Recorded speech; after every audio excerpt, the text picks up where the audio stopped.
Hello everyone, uh, my name is Dr. Dereje. So I'm going to give you a lecture on groups. So I have already sent you a lecture note, course outline, and I have been communicating with you so far. So I'm just trying just to give you a brief uh, clarification on the some parts of lecture note from very beginning. So, um, as an introduction, of course, the concept of uh, a group is of fundamental importance in the study of algebra. Hopefully, this notion is not totally new. So, hope most of you are familiar with this notion from your undergraduate level. So, I will explain some of the properties which you may have not seen before. Ideally, in this lecture, so the goal is in studying groups is to classify all groups up to isomorphism, which in practice means finding necessary and sufficient conditions for two groups to be isomorphic. So let us start. Before we define the notion of groups, we need to define a binary operation.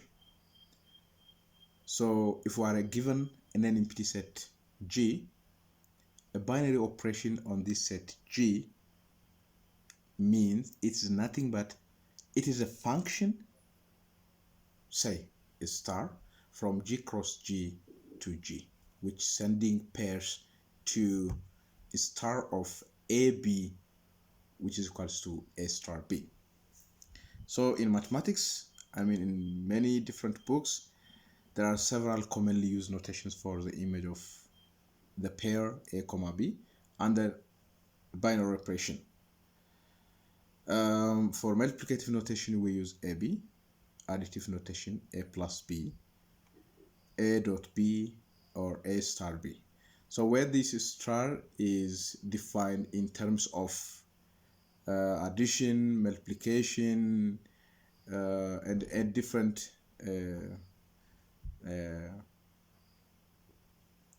notation, arithmetic operation.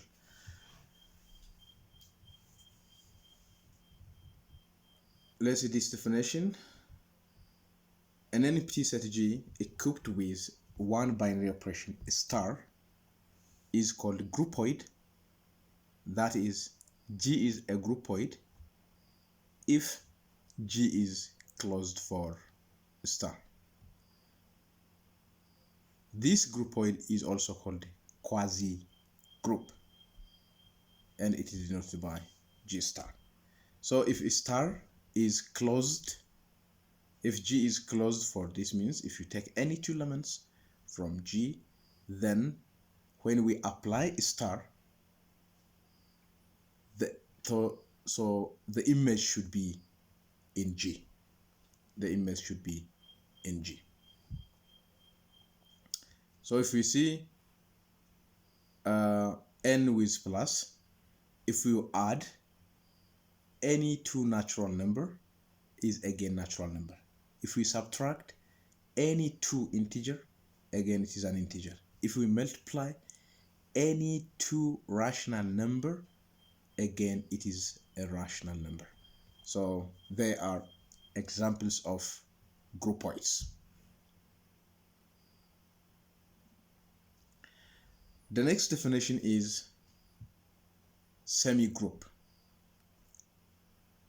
An algebraic structure G star is called a semi-group if this binary operation satisfies associative property. That is, for all ABC element of G, this property should hold. Example, the algebraic structure n with plus, z with plus, z with multiplication, q with multiplication are all examples of semigroups, but the algebraic structure z with minus is not so because the subtraction is not associative. So if we take three integers with respect to three integers and apply instead of star here with minus, then the left hand side equation and the right hand side may not be equal. The second example here, we consider the power set of a set S and we use operation union, and in this case intersection. Then in this case both these union and intersection operations, okay, are associative. When it is satisfied this associative property, then this algebraic structure PS with union and PS with intersection, they are semi-groups. Our next notion is monoid. An algebraic structure G star is called monoid. First, G has to be a semigroup. In addition, then it has to contain a two-sided identity element E in G such that A star A is equals to E star A is equals to A for all A element of G. So in short, a monoid is it is a semigroup containing a two-sided identity element. So example, we have already a semigroup from previous example, this and this two. So we see that in the case of union, empty set is the identity. In the case of intersection, S is the identity element. Then since they contain identity element in both operation, then PS with union and PS with intersection are examples of monoids. They are monoids.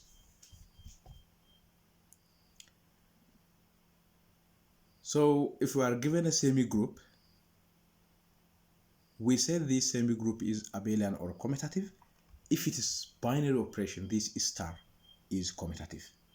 That is, A star B is equals to B star A for all A, B element of G.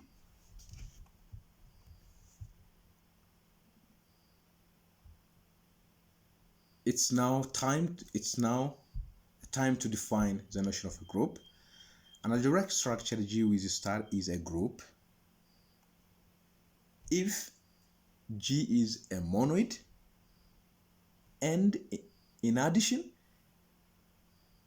if for every A element of G there exists a two-sided inverse element A, this element of G, such that A star A minus A to the power of minus 1 star A times A star A minus 1 is equals to identity.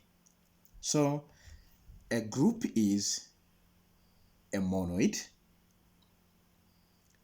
which contains the inverse element. That is, for every element in this set G, there exists a two-sided inverse. In this case, we call a group. Let's see an example of a group. We consider the set Q without minus 1 with operation star, where this binary operation star is defined by A plus B plus A times B. Now we show that G is a group. after we see G is a group, then we will find the inverse of 3 over 4 in this set G. Solution.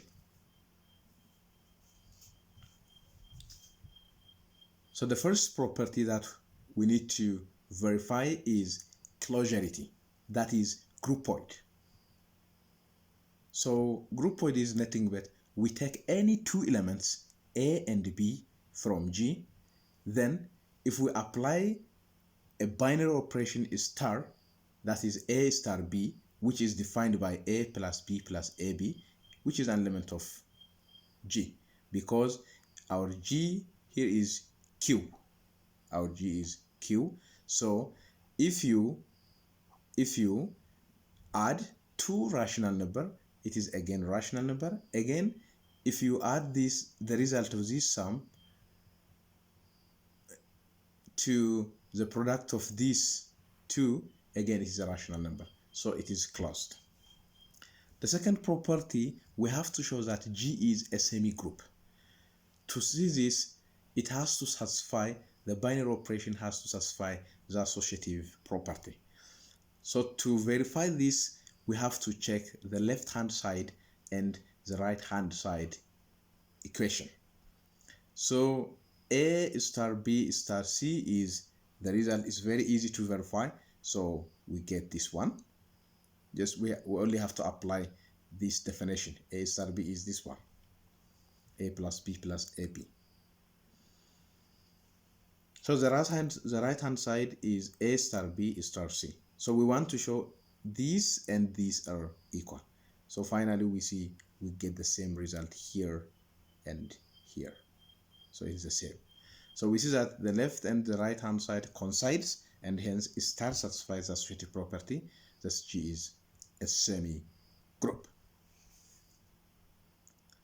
The next one is we have to show G is a monoid.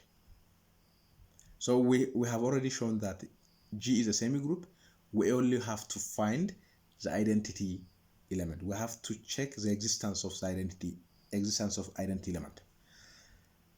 So let A as an element of G and let E be the identity. Then A star E is by definition A plus E plus AE, which is equal to, it has to give A.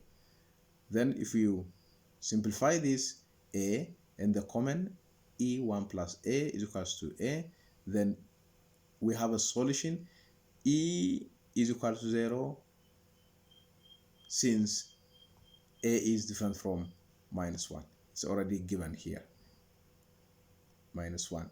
So elements of G are always different from 1, different from -1. So G is a monoid. Now the next is we have to show it remains for G to be a group, it remains to show that the existence of a two-sided inverse. So let B be an element of G, and let this be the inverse of an A, an element of G. Then A star B is equals to E, which is where E is equals to 0.